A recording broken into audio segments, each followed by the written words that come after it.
To wire money to Western Union, you can start by visiting your nearest branch with a government-issued ID. At the branch, you will have the option to send money using a credit or debit card, cash, or by transferring from one bank account to another. If you are sending money to a bank account, you will need to have the recipient's bank name, account number, bank identifier code, and international bank account number.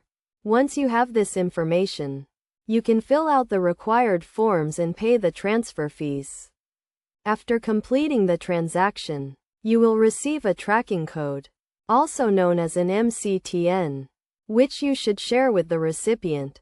The recipient will need to present this code at their nearest Western Union outlet to collect the money. Alternatively, you can also send money online by logging in to your Western Union profile or by selecting the Send Money option on the homepage.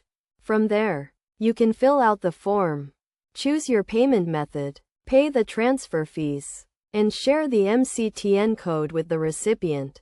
By following these steps, you can easily wire money to Western Union.